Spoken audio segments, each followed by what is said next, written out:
Welcome to the Standard of Truth podcast, hosted by historian Dr. Garrett Dirkmaat, where we explore the early days of the Church of Jesus Christ of Latter-day Saints and gain rare historical insights into how a young farm boy was able to establish a new church and grow it by way of visions, manifestations, and miracles.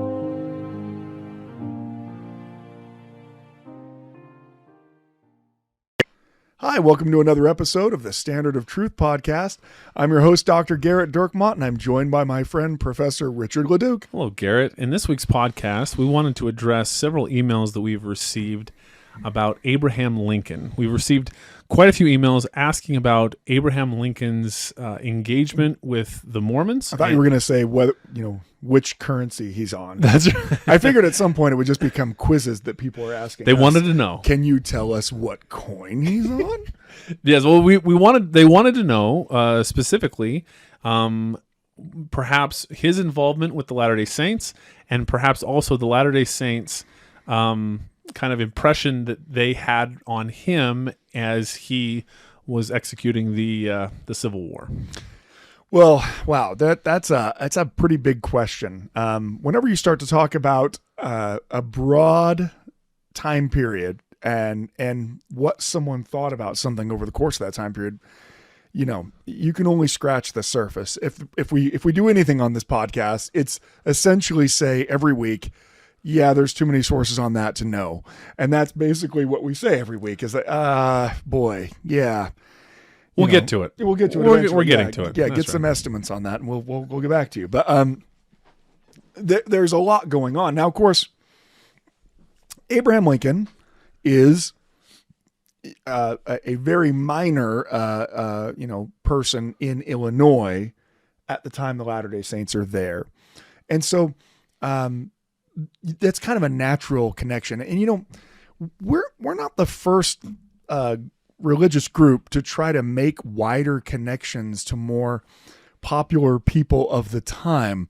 Some of the early forgeries in early Christian writing during the time that the New Testament books were being written were supposedly letters that Paul the Apostle wrote to the great Roman orator and writer Seneca.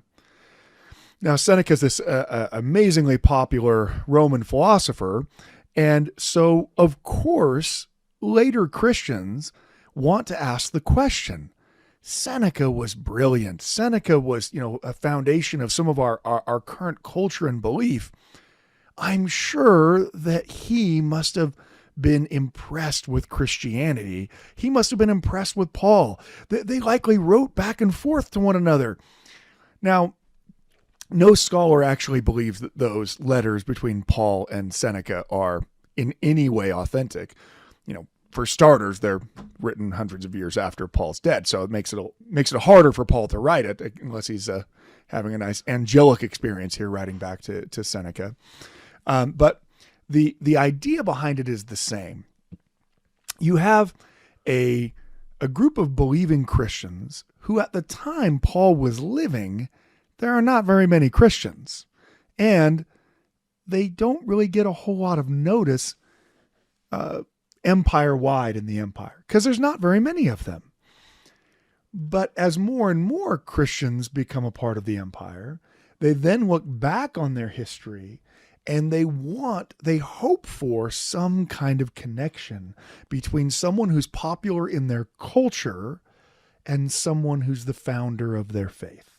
That they want those two things to be equal. They want their Roman history and their religion to coincide in a way that bolsters both their patriotism and their Christianity.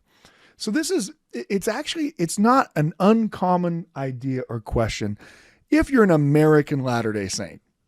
Now, look, if you're a Latter-day Saint in France, you're not listening to this podcast.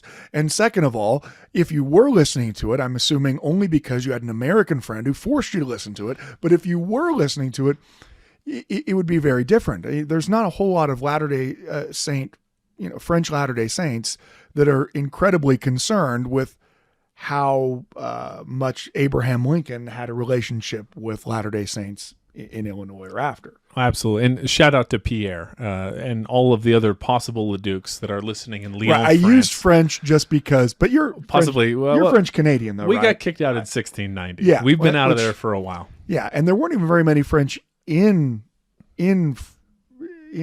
Quebec. So No. Yeah, at the time. So I mean, you were of the few that were. And even then, we never rose to prominence. Yeah, There were yeah, 6 well, I of mean, them. We you're couldn't on. get a I mean, you're city council. making a killing now on this free podcast. So I think Well, so everything's coming up, Richard. it's interesting that you're talking about connecting that to kind of a popular figure from government or from politics or whatever it is. So we went and looked up C-SPAN. So now everyone will officially be tuning out. Yeah, So C-SPAN. just so everyone, if you just tune in, this isn't C-SPAN, so you don't need to try to find something else. We said the word C-SPAN. So every That's year, different. C-SPAN does a survey of U.S. presidential historians, and the worst president. Who do you think that would be? I mean, it's going to be Richard Nixon is going to come up a ton. Richard Nixon's pretty low. Yeah, I would guess He's Richard 31st. Richard Nixon, Andrew Johnson. Johnson's low. Yeah, if Johnson's it was 43rd. yeah, if it was Buchanan comes in number 40 and number 44. yeah, playing the hits, making the top chart at 44. James Buchanan. James Buchanan. So, but the number one, and it's number one Every year. Abraham Lincoln. Abraham Lincoln. Yeah. And when you do a poll of just the folks, just the of people, I must say though, I've never been asked that question. You have not. No one ever sent me a poll. they have not. No Well, one threw so a party for me. So, and you've been the good I've been guy. the good guy. Has anyone seen that video? I pray that the Prodigal everyone Son listening video. to us has watched the old Prodigal Son video. It is the absolute greatest. Oh, if you haven't, stop listening to the podcast. Go find it and watch it. You know what we're talking Oh, about. when he throws a tantrum and the wife gets super But self-righteous. no one ever threw a party for me. And What does that mean? You've been the good guy. I Anyway. just want to keep quoting more from Yeah, that movie. we, All could, right. we could quote the whole thing. So number one, Abraham Lincoln. Number Right. two, George Washington. Yes, every year. Every year. So it makes sense that people would want to connect the two things. This hugely iconic figure from our country's history, and the thing that's the most important to them likely is the gospel. Well, of the you church. notice too, even in those surveys, Abraham Lincoln's the first. Why is James Buchanan the last? Can anyone? I mean, look, I know why Latter-day Saints hate James Buchanan, but just as a spoiler alert, there aren't too many Americans who care that James Buchanan sent an army to Utah. That's not foremost on the. There are very few presidential historians who are like, James Buchanan, how dare he violate Mormon civil rights? They don't care at all about Mormon civil rights. So why do they hate James Buchanan, do you think? because he's responsible for the Civil War. Because he's responsible for the So you have the person at the bottom responsible for it, and the person at the top who. Yeah, it really is. Come It's on. together. It's bookended, right? I mean, James Buchanan did nothing to prevent the secession of the South. I mean, I'm sure there's probably some, I guess, James Buchanan family member out there that, or biographer that would challenge me. No, he did all kinds of things. He said he didn't think there should be a war. I mean, okay. I mean, yeah. I mean, I'm not saying James Buchanan wanted the Civil War to happen. But you're not saying it. I'm not saying it because he did nothing to keep it from happening. So you can see that the Civil War really is, it really is kind of this, this marker in all of American history. I mean, there's a reason why when you take an American history course, that the Civil War is the marker, right? You go up to the Civil War and that's the end of the course, or you start at the beginning of the Civil War and move on. But the Civil War is seen as kind of this, the most important event in American history for a lot of reasons. Obviously, most surrounding the end of slavery, and I think for many Americans, they get to look back on that in a kind of as a kind of like, here is where our nation got it right, and who's the person who was getting it right most? Well, it was Abraham Lincoln. And so, yeah, it's not a surprise. You could ask just about any American who their favorite president was, and unless there's some kind of hyper partisan person outside of a primary for a presidential candidate, they'll tell you whichever president's president right then. But It'll be Abraham Lincoln and sometimes George Washington. You don't have a whole lot of people like actually Grover Cleveland. You don't get a lot of that, but or Benjamin Harrison. I just really liked what he thought about tariffs. So yeah, I think that is exactly what's going on for an American Latter-day Saint. You look for ways that your church that means so much to you, your religion that means so much to you, integrates and interacts with your American culture and American history that means so much to you. And so this is actually a pretty common question that I get from people. What did Latter-day Saints think of Abraham Lincoln? What did Abraham think of Latter-day Saints? How many, Latter-day Saints fought in the Civil War? They are all questions of people who are in modern times wanting to kind of project their faith backward into the past. Now, as I've talked about on previous podcasts, projecting your current feelings, your present, back onto the past is actually fraught with a lot of peril. And the peril there is accuracy and understanding. The most natural human tendency that exists is to assume that the way things are is the way they've always been, or at least the way they always should have been. Maybe there was some kind of an anomaly, but they should have always been there. If you think about just in my own lifetime, I won't try to indict anyone listening, since it's only my mom or Rachel's mom. I have a pretty good idea the age limit there, but I recall as a young man, I remember when there was an attempt to first start to market water bottles, that you would buy water that was in a bottle. And I remember thinking how ridiculous it was. I was on my mission. I was tracting. Somebody had their garage open and there was a case of bottled water, and I didn't understand what was happening. I was like, what is going? This is 1998. Were you allowed into their garage? Oh no. Oh, I was on my mission. No. I was going to say I wasn't in countries that were welcoming. I was in America. I was in California. I thought you were going to say something like, and someone offered me a bottle of water. No, that never happened. Yeah, that never happened. Yeah. No, it was very, very hot, but never happened. No, but so I remember talking to this person. It was like I threw the fact that I was a missionary out the window, and all I wanted to do was try to understand why it is that they purchased this water. So you were like, we'd like to talk to you about how God has a plan for our lives, but first you have got to help me understand why do you have a case of water? Was there a tsunami? We're in California. I remember similarly. I was like, I don't understand what's happening. Yeah, well, and he was like, oh no, I'm just worried that the Dodgers will make the World Series. I'm just prepping in case there's fallout or something, that's right? Right. But the reality is that seemed incredibly weird to me at the time. I had no problem buying a Coke or other perhaps non-caffeinated beverage as well. Whatever it could have been. Coke is a general term in that regard. And now, bottled water's not just commonplace, it's actually an expectation, right? So it's not even just, hey, wow, that's not weird that there's bottled water. It's actually really weird if someone doesn't hand you bottled water. If you're looking for a drink, I'll have a bottled water. Oh, we don't carry that. How could you not actually carry that? So just in the U.S. in 2019, total bottled water sales were just under $20 billion in the U.S., $19.4 billion in bottled water sales. Yeah. And so people are buying something that for most people is...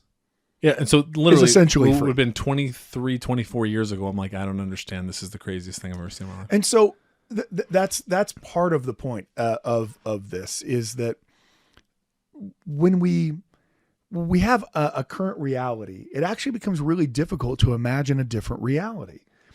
For many Latter-day Saints today, they equate their membership in the church, again, we're talking about U.S. Latter-day Saints. So please forgive me, all of you listeners in Canada all of the listeners in the Maldives, the We're huge in the hundreds, Maldives. thousands of people that we have listening in Guyana. I mean, I know that you're there. We recognize you. We'll do a podcast on you later. But unless my mom or Rachel's mom travels to one of those countries, I'm pretty sure that nearly everyone listening is actually in the United States. But if you're not, we'd love to hear from you. In fact, we'd love to hear from you. Absolutely. Yeah, we'd love to hear from you. But at any rate, they often, an American Latter-day Saint, they see their patriotism as part of their belief, right? So part of being a good Latter-day Saint is also being a good American. And so with that kind of a mindset, your belief about the past is a kind of a reverential one. You see American history not just as American history, but in some ways your Latter-day Saint history, because it's how God brought things together in the country for the restoration of the gospel.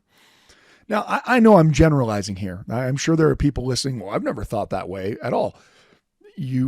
If you are that person, then you already know that you're among the minority of American Latter-day Saints. Well, and it's also in our articles of faith, right? We talk about this idea of being a good citizen is right. part of who so we not are. only do we think that we should obey the law, though, that because of several sections in the Doctrine and Covenants, we believe that the Constitution of the United States is actually inspired by God, right? And that God had redeemed the land by the shedding of blood, again, scriptural.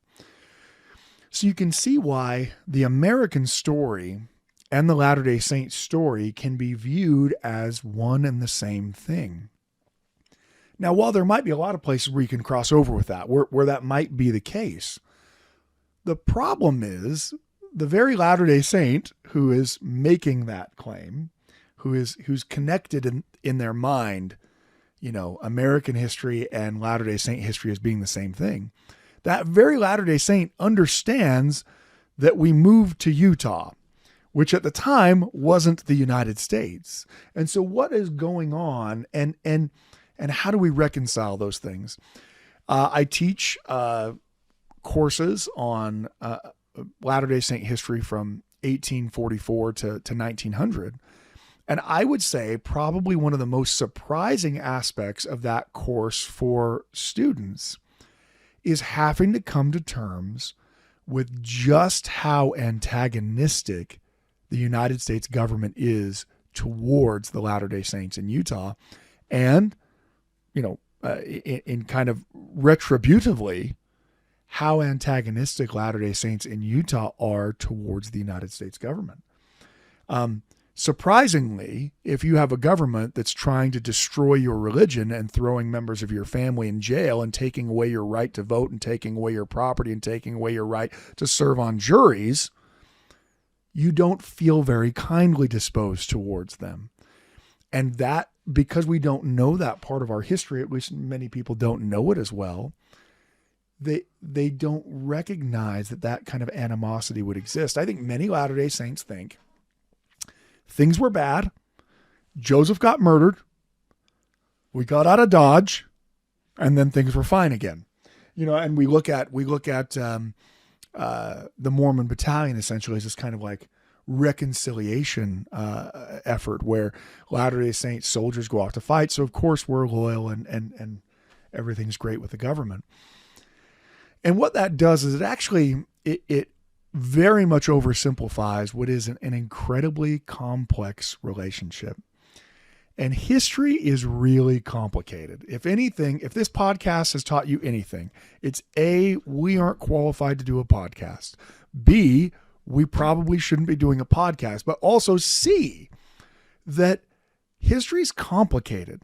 And the attempts to try to make it seem simple end up being just that. They make it seem more simple than it is. And I'm not saying that we don't simplify things. We obviously do. We've got all kinds of documents that we're just... Oh, yeah, that's the main part of the podcast. The whole point of the podcast is how can we make this not even accurate? No, but the point is that history is, and people from history are far more complex than we are usually willing to allow them to be. An example of this is Eber Howe. We've talked about Eber Howe on previous podcasts. Eber Howe is the I mean, you don't want to call him like the godfather of anti-Mormonism in America.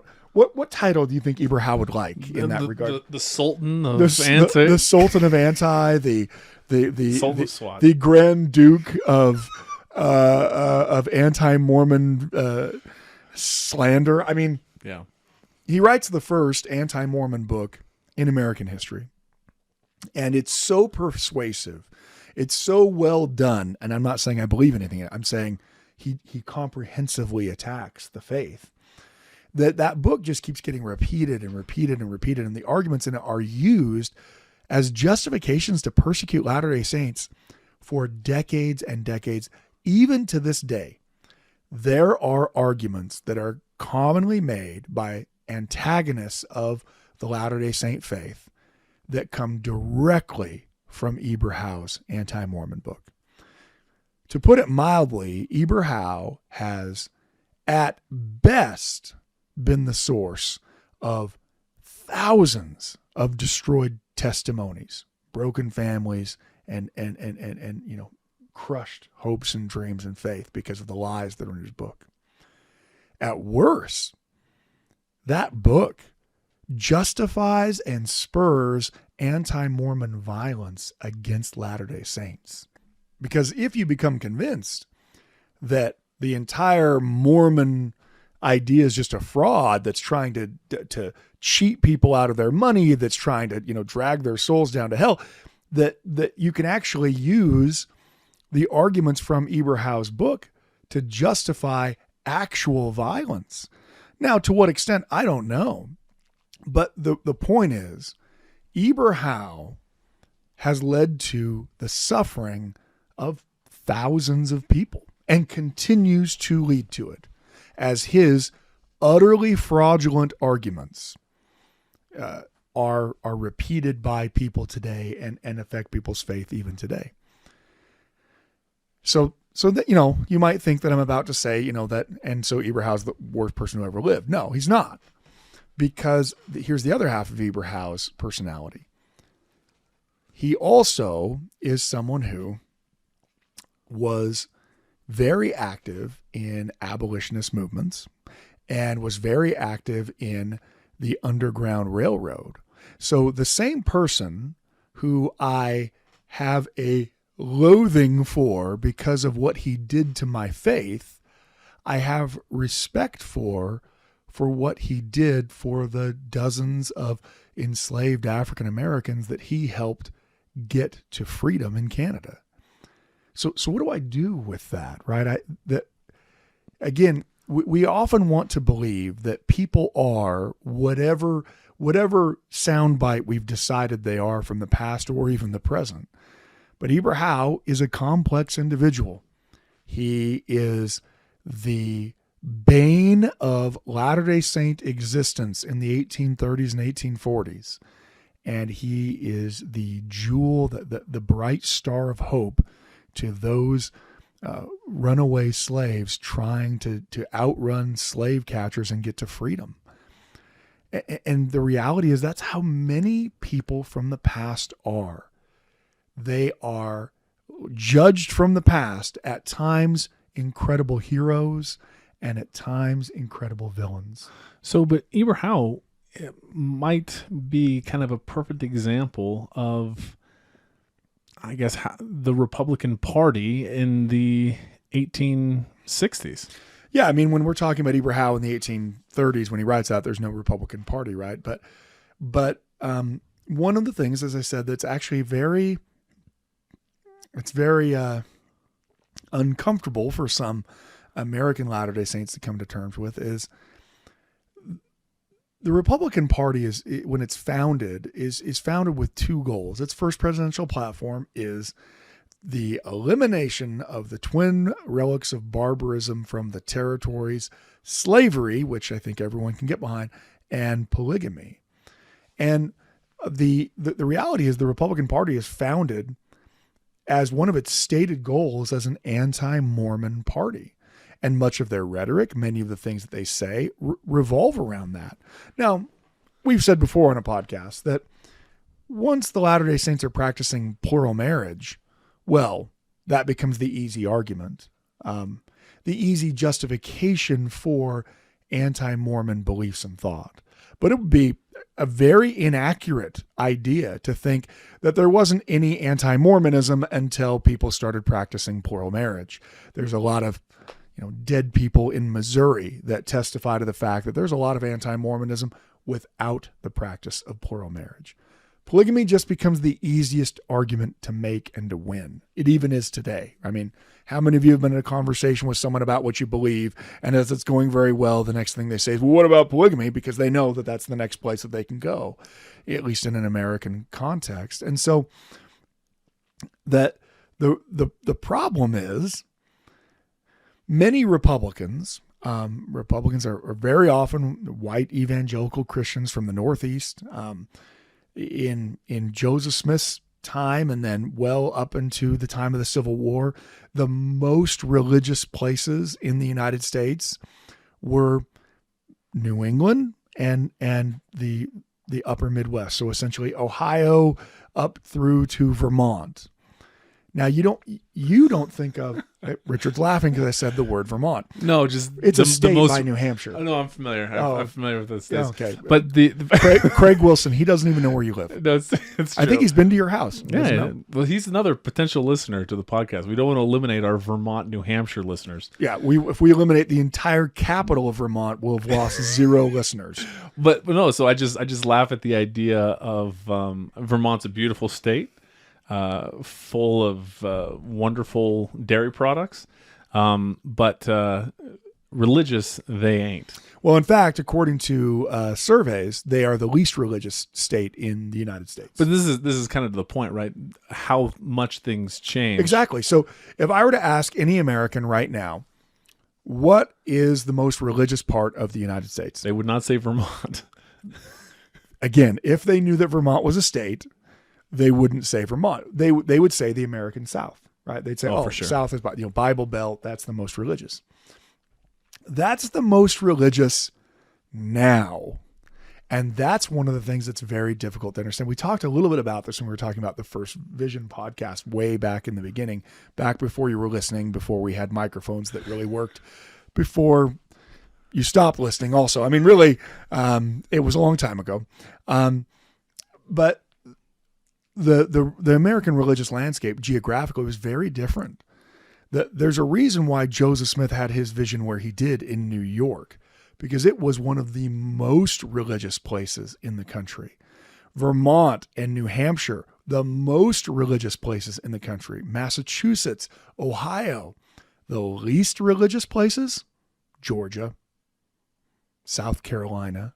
Now, that's not the ideal that we project when we think about the American South, because over the course of the next 100 years, religiosity in the country shifts south and west to where now the most religious state in the union is Oklahoma, right? So that shift happens, but Texas was not the most religious state in the Union in Joseph Smith's time. Well, it wasn't in the Union until Joseph was murdered after that. But it's not the most religious state. It's actually it's one of the least religious states. That's not to say that people in Texas weren't Christians. I'm not saying that.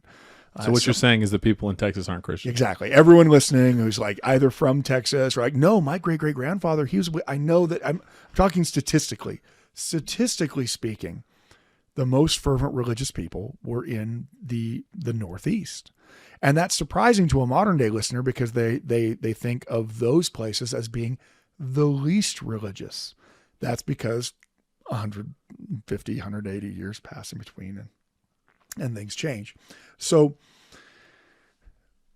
The Republican Party, it came about out of the ashes of the Whig Party. We've talked about the Whig Party before. Remember the American Hair Club for Men Party? That's the worst named party ever in American history. But the Whig Party was a national party that had some elements of it that were opposed to slavery, but primarily were focused on economics. They wanted to focus on having a national banking system, on having national tariffs that helped improve the country internally.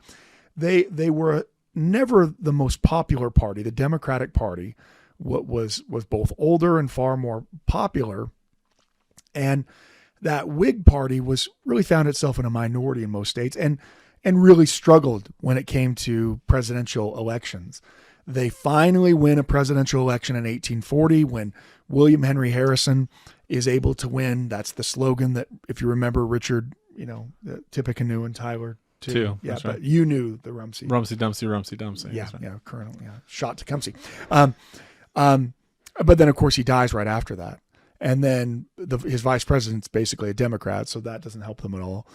They finally will get Zachary Taylor elected as a Whig president, and then he will also die in office. So the Whigs are ever climbing, never reaching the mountaintop, essentially, when it comes to politics. They're this minority political party. But when the Whig Party finally collapses, surrounding arguments of American slavery and the expansion of slavery, the Republican Party it does not make the same attempts to be a national party.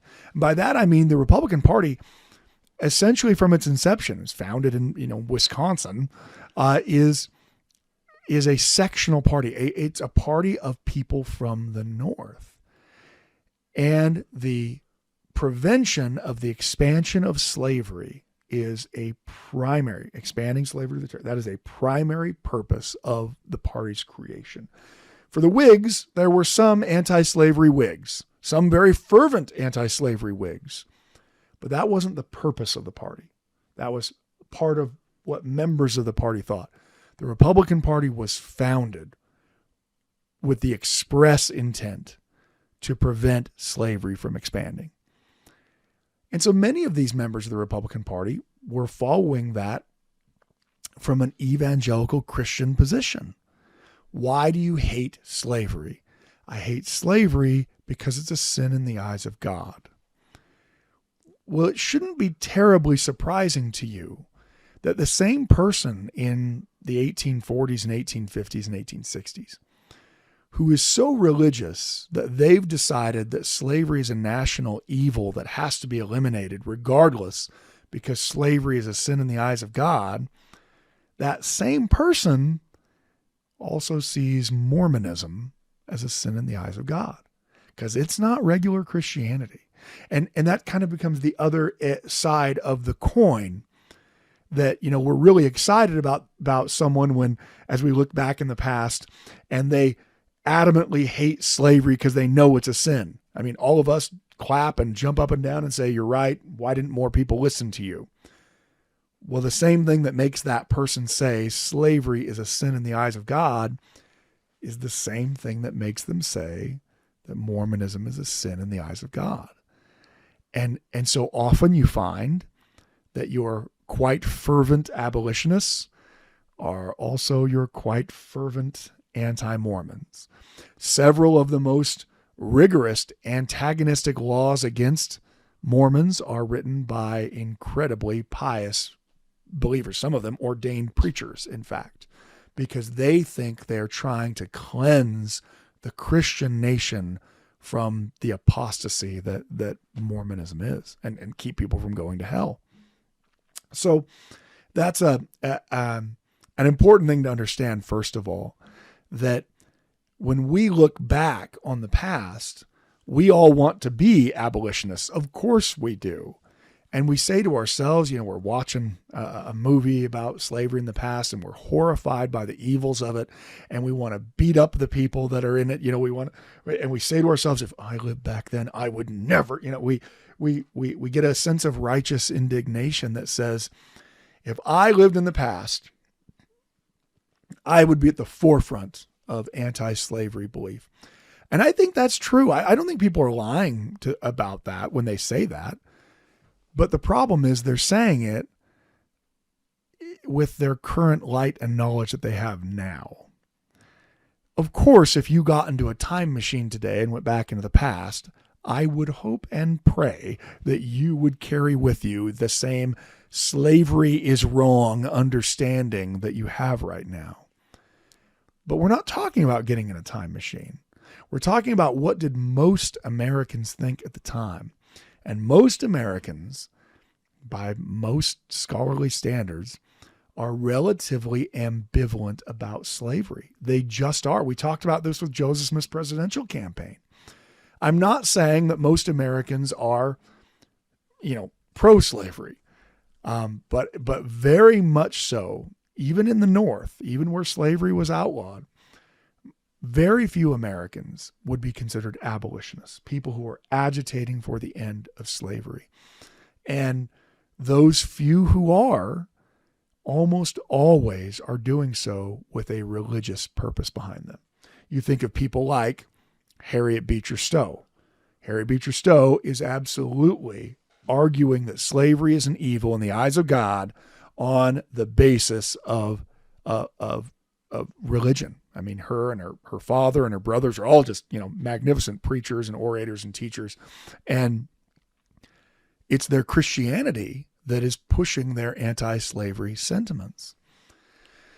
So with that understanding, I mean, one of the groundworks you have to lay when you start to approach this era is, while we look back at the Republican Party of the late 1850s and the early 1860s as the party we wish we all were, right? This is the party that's opposed to slavery. This is the party that's opposed to slavery.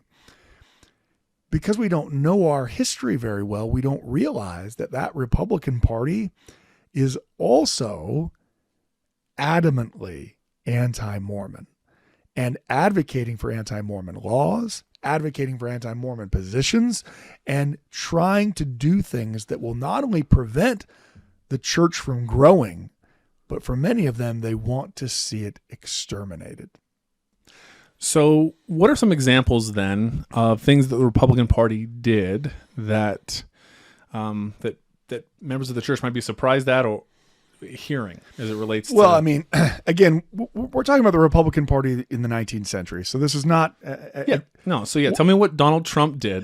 That's part of the problem. When I used to teach, American history courses, and we'd end up, you have to talk about politics, one of the disclaimers you have to give to the students is, just so you know, there isn't any way to make any of these parties from the 1800s equal what it is that you believe today.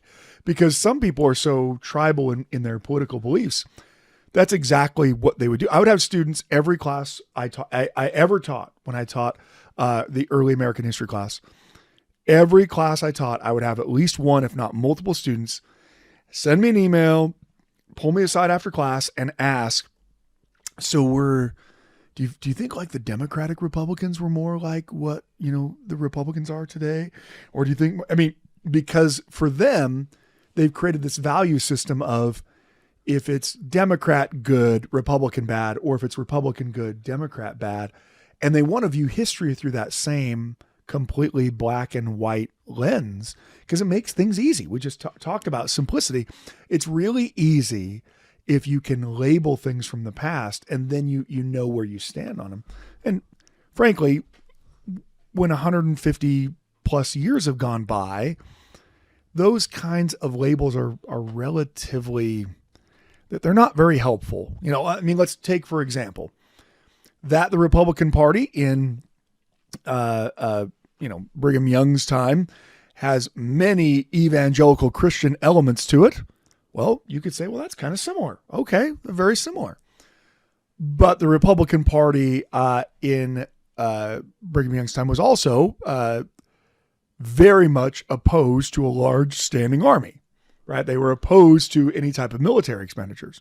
The Republican Party then was in favor of very large tariffs, import taxes on goods that were manufactured in other places. I mean, today you might think more of Republican Party being more about free trade, although there's other elements of it. But the whole point being, you can't simply determine what it is that someone believes in the past by having a political party affiliated with them. That's overly simplistic and not very helpful. So, for those of you, hardcore Republican listeners we have, as we talk about the Republican Party in the 1850s and 1860s, you don't have to feel like it's an indictment on what you believe.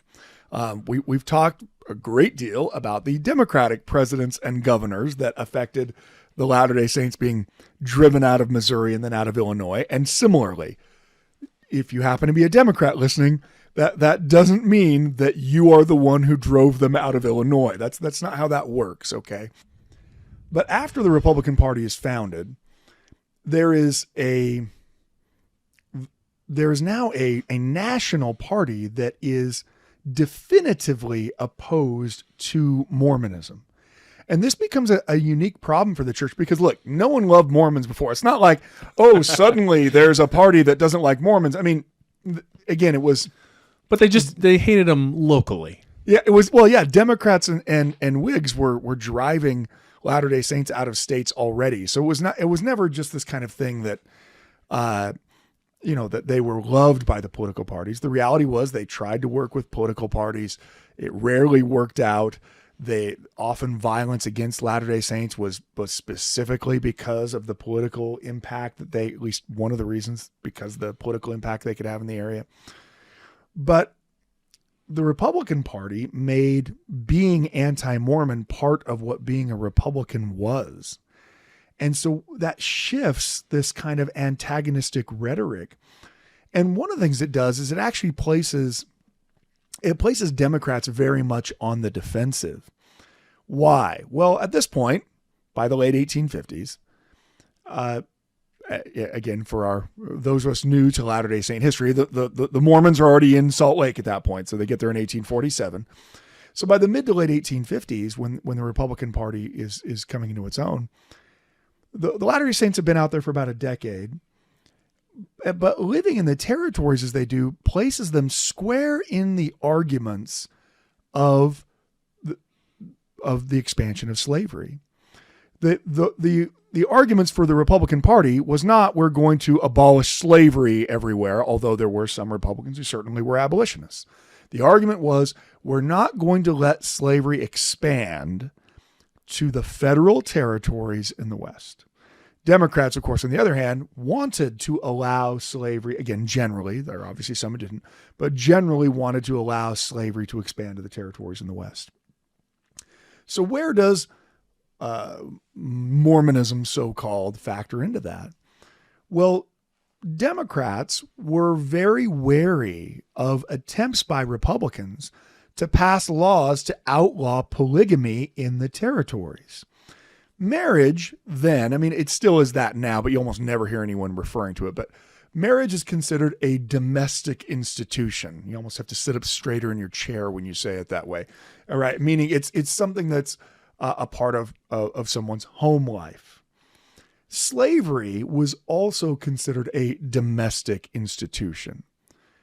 Now, I know that they're not terribly related, I guess, unless you're in a terrible marriage or whatever, but in the nomenclature of the 19th century, slavery and marriage were both domestic institutions, is how they were referred to. So Democrats saw the problem of allowing precedent to be set. If we say that you have the ability to outlaw one kind of domestic institution in the territories, namely plural marriage, then wouldn't you then have the ability to outlaw another kind of domestic institution in the territories, slavery? Republicans see this too. And in fact, Mormonism becomes a very useful cudgel to beat Democrats with, because a Republican could stand up in Congress and say, my esteemed colleague from Georgia claims that he cares about morality and cares about this country, but just today he voted against a law that would have banned the most pernicious evil in the entire world, Mormon polygamy. And why did he do it? Because he cares about slavery. So it became, really Latter-day Saints and their practice of plural marriage became this kind of millstone that was being hung around the necks of Democrats. And that becomes so pervasive that it's probably one of the main things that pushes the ever-hated James Buchanan to send an army to Utah with very little provocation, because the Democrats were taking all kinds of fire for being, closeted Mormons, being pro-Mormons, because they were voting against anti-polygamy bills. Because everyone hated polygamy, just like everyone hated Mormonism. So Republicans they're going to really make this point over and over again. For Republicans, and for many Americans generally, then and now, I guess, polygamy is the most evil of all the evils. And it sounds weird to say, right? Because you're thinking about this time period and all you're thinking is, I'm not happy with polygamy, but owning a person is actually worse than that. Slavery is by far worse than polygamy. Well, remember what I said. In the mid-1850s, most Americans were relatively ambivalent about slavery, meaning most Americans in the North certainly weren't in favor of slavery. They weren't in favor of slavery's expansion, but they were not adamant to see it end either. It was kind of a general feeling that they had that I'm not okay with slavery, but it's not because they were stamping their feet and pounding their fist about how immoral it was.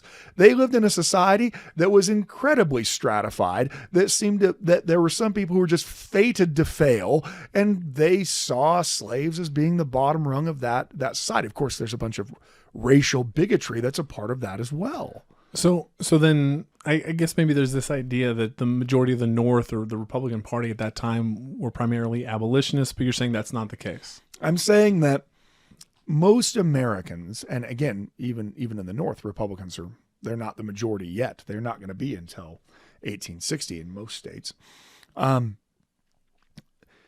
They're opposed to slavery generally, but not in any way that you would be sitting here today, right?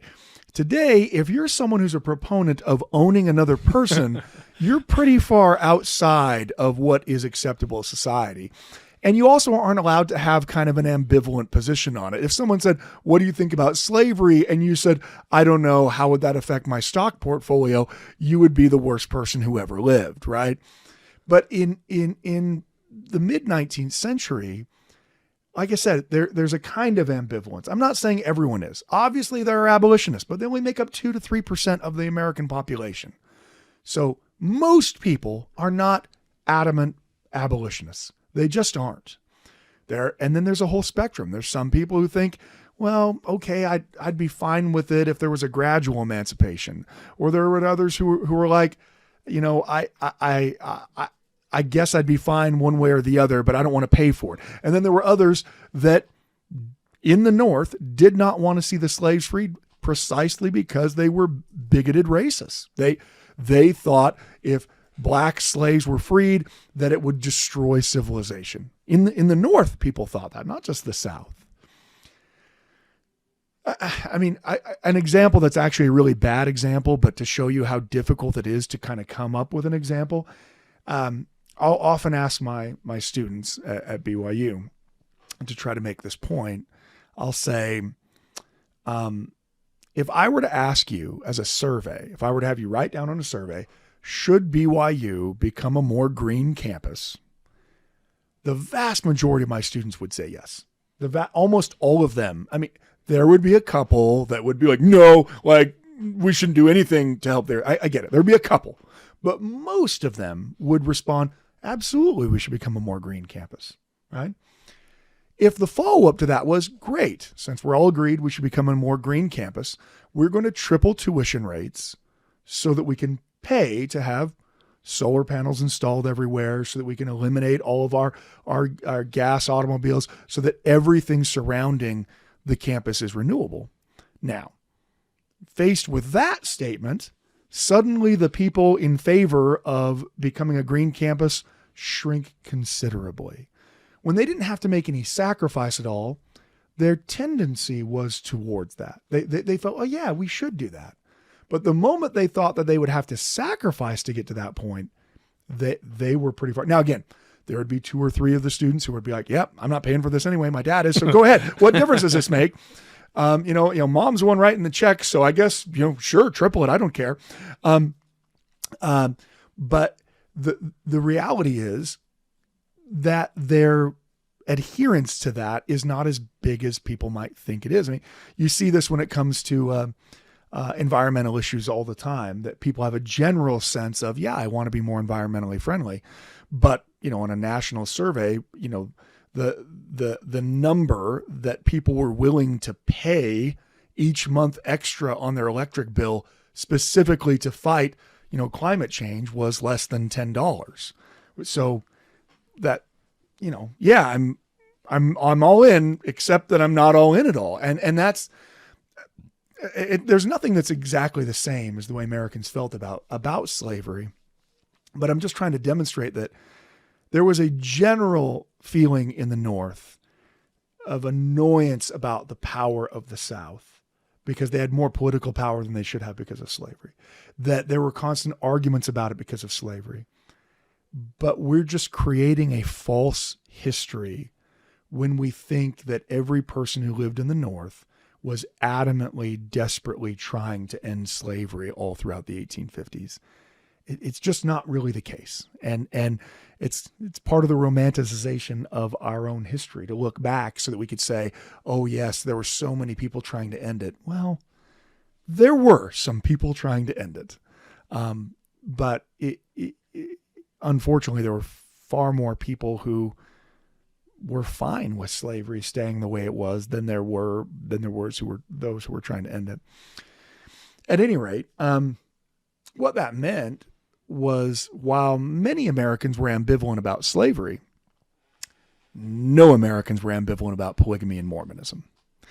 So if you could make slavery equal polygamy, if you could say these are both moral evils, which is exactly what the Republican Party did on their platform, we're going to eliminate the 2 twin relics of barbarism in the territories, slavery and polygamy. Just by joining those 2 things together, you've put them on the same moral plane. And while you might find many Northerners who are relatively ambivalent about slavery, you wouldn't find very many that were in any way ambivalent about Mormonism or about plural marriage. They were all adamantly opposed to it. So by saying that they were equal, well, then that helped make your argument. So to give you an idea of, I guess I said, James Buchanan sends the army out to Utah. He's a Democratic president. It's a Democratic Congress that he's addressing. But at least some of what's going on there is by sending the army to Utah, that blunts the criticism that Democrats are being soft on Mormonism because they won't pass any of these proposed anti-polygamy laws. There's another bill that Republicans are trying to pass that they've been pushing. Really, people have been pushing it for almost a decade in various forms. And that is the Homestead Act. You've probably heard all about the Homestead Act. When Richard's looking at me as though people haven't heard all about the Homestead Act. But the Homestead Act was an idea first, and then it became a law, to settle the American territories in the West by means of giving property away to people. Now that sounds like the world's worst business model, but the idea behind it is, in order to get people to move to some of these places that aren't terribly very, good places to live, that people don't really want to live, if we gave them property, then that might cause them to move there. So you could go there and you could get your, 160 or 360 acres, depending on what's going on in That would be your property after you live there for a certain amount of time. Generally, when you learn about this in school, if it's criticized at all, it's criticized for the point that it is it's of course displacing Native Americans. It's flooding American settlers on a Native American lands. That's where the criticism comes from. But the sponsors of this bill, the people who are trying to pass it, leave no uncertain terms about what the point of the Homestead bill is. And again, it's the Republican Party that's trying to push it. Stephen Foster is a Republican representative from Maine, and he gives this very large, impassioned speech before Congress in 1860. So just before the secession crisis is going to envelop the nation with the election of 1860. So this is mid 1860. Rhetoric is high, feelings are high, but it gives you an idea of what Republicans in Congress are talking about at the time as they try to sponsor this bill. This is how he titles his speech. Republican land policy, homes for the million. Give the public lands to the people and you settle the slavery question, obliterate the frontiers, dispense with the standing army, and extinguish Mormonism. Now that's the title of the speech. And it is printed by the Republican Congressional Committee and distributed all over the country because it's what Republicans believe, the reason why to pass the Homestead Act. And let me give you a little bit of flavor from the act itself. What does he say? After giving several reasons why why they should pass the bill, I mean, some of them are he claims it would be more helpful for Native Americans. He talks about how badly Native Americans have been treated, and then proceeds to talk about how we need to pass this bill in order to take more lands from Native Americans. But he is going to really focus in on Latter-day Saint. There is another evil, he says, which the remoteness and wildness of our immense territories has fostered into a fearful importance. I allude to polygamy, that foulest product of the 19th century, which seems to denote a decline in civilization. Mormonism, we are aware, sprung up in the older states, but polygamy was unheard of until the saints removed beyond the reach of civilization. In Missouri and Illinois, that fanatical and persecuted sect was suspected of some practices inconsistent with morality, but it was not until they felt themselves secure in the mountain fastness of Utah, 1,000 miles beyond the frontiers of civilization, that they threw off all disguise and shocked the moral sense of the country and the world by the open practice of polygamy. They feel secure from any molestation in that remote and not easily accessible region. We know that what their history has been. They have publicly defied the government. They have trampled on the laws of Congress. And notwithstanding that millions of money have been spent in sending an army to subdue them, they still revel in licentiousness, insult your judges, mock your army, and murder your citizens. So, I mean, how do you feel, Stephen Foster? I mean, Yeah, it seems pretty straightforward there. It's unfortunate that Stephen Foster has the same name of the American balladeer from the exact same time, Oh, Susanna, kind of thing. Yeah, that's what everyone was thinking. I kid you not. Every time I taught a Civil War history class, I would assign this paper for students to analyze because it's not very well known and there wasn't anything on the internet. It was really hard for them to cheat. Now they would still try to cheat. That's the point, right? Sure, of course. But because it has the same name, even though this is Stephen C. Foster instead of Stephen F. Foster. Oh, it's a classic mistake. Classic mistake. Yeah, classic mistake. I would have students write papers about Stephen Foster and his ballads and not about what the paper's about at all. And I mean, every single time, every class I had it. So if you ever take a class from me on Civil War history, you've been warned. Anyway, he's going to go on, again, trying to tie the support of Mormonism, or at least the refusal to act against plural marriage, to the problems surrounding slavery. Sir, it was but the other day that a bill was introduced in this body for the abolition of polygamy. It met with my hearty support. I had no constitutional doubt or scruple about voting to suppress a practice which is a felony at common law and an insult to decency and morality. So you'll notice what the debate is here. There actually isn't a law against polygamy in the territories. And so that's what he's saying. It's a felony to common law. Well, I mean, so you're just saying that it is. Or it's a felony to morality and decency. There actually isn't a law against it. And of course, Latter-day Saints in Utah have legalized it. So it's legal in Utah territory. So the federal government now needs to step in and pass a law. The fact that a practice so monstrous, this is Foster again, not me.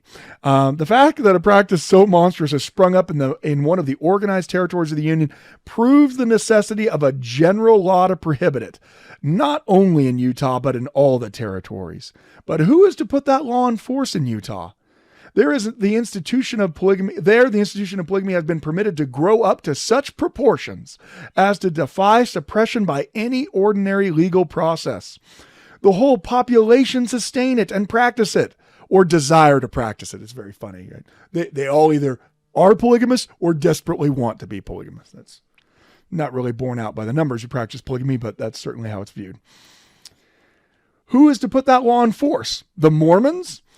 So he's making the argument that if you were to make polygamy illegal, well, then the problem is no one would be able to enforce the law anyway. Have we no experience with the integrity of Mormon sheriffs and juries? Have they not screened or acquitted the most heinous murderers who murdered in the cause of polygamy? I'm not entirely sure what he's referring to there, but this is, it's possible he's making reference to what is now known as the Mountain Meadows Massacre. But at that time, Latter-day Saint involvement was not known, just simply assumed. And in fact, for Brigham Young, he was told it was perpetrated by Native Americans. So, but easy, again, millstone to hang around the neck. But of course, the only reason they would have done it was for polygamy, And we'll get to the Mountain Meadow Massacre in a later podcast. Probably at season 14. And that's when it's Rachel's mom and my mom who are hosting. Very good. It won't be us. We'll get to it soon. Yeah, we'll never get to it. Anyway, and are they the men to put in force your law, which abolishes their favorite institution? Apparently, polygamy is their favorite institution. Sir, it is idle to expect such a thing. There is only one way to render the abolition of polygamy, to render it effectual, is to encourage the settlement of the territories as rapidly as possible. To the effect this, no plan could be better devised than the Homestead Bill, which lately passed this body, but which I fear is doomed to hang up for a long time in the other wing of the Capitol if it ever passes that body. If such a law were passed, a very few years would suffice to fill the territories with population and to overwhelm the polygamists of Utah beneath the advancing tread of Christian civilization. Just think of the imagery there, right? That we are going to essentially trample the polygamists of Utah out. And he's making the argument that, no one's going to want to live in Utah, which is part of the reason why Brigham Young moved there in the first place. They're certainly not going to want to move there with a bunch of religious fanatics, but what if you gave them free land? As soon as we get a majority of people in Utah that aren't Mormons, then we can pass bills against polygamy and have them stick. He's going to go on, and after advocating for a transcontinental railroad, which would help take all these settlers to these lands in the West, he's going to say these measures, if adopted, would develop the resources of the country. They would people the wilderness and convert it into smiling fields and peaceful homes for millions of Christian families. Notice the very distinct thing that he's looking for there. This influx of population, as I have pointed out, is the only sure remedy for polygamy. So it is stated Republican Party policy that one of the main reasons to try to pass the Homestead Act is to flood Utah with properly Christian, meaning non-Mormon Christian settlers, and therefore you can end polygamy, with also taking some other shots and asides at the church as well. So the reality is, if you are a Latter-day Saint and you are reading in newspapers things that Republican Party politicians have to say about your faith, you aren't going to be very disposed to the Republican Party. Because while Democrats will certainly take shots at you, the Republican Party has made it a key to their platform, the attacks upon your church. They're the ones trying to pass anti-polygamy bills. That they're being blocked by Democrats in the Senate, but they're the ones trying to do that. So when you read history from the late 1850s and early 1860s, you actually shouldn't expect to find that Latter-day Saints are, super supportive of the national politicians who say they want them to be crushed under the advancing tread of Christian civilization. That shouldn't come as a huge surprise. So, all right, so the Republican Party is not big fans of the Latter-day Saints, but what about Abraham Lincoln then? Right. Abraham Lincoln is a Whig politician before he becomes a Republican, and then, as we all know, becomes the first Republican president. He is going to rise to prominence nationally relatively quickly in a pretty short space of time. So much of the time period we're talking about in the mid-1850s, he's just not a big national figure. Not really until his run for Senate, and he becomes famous because of the Lincoln-Douglas debates, which he loses, by the way. Not the debates. I mean, I feel like he won the debates, but he loses his campaign for Senate because back then senators were elected by the state legislatures. They were not elected by the population. So it didn't matter how wonderfully great your arguments were. If your party didn't win a majority in the state legislature, then you weren't going to become a senator. And that's exactly what happens.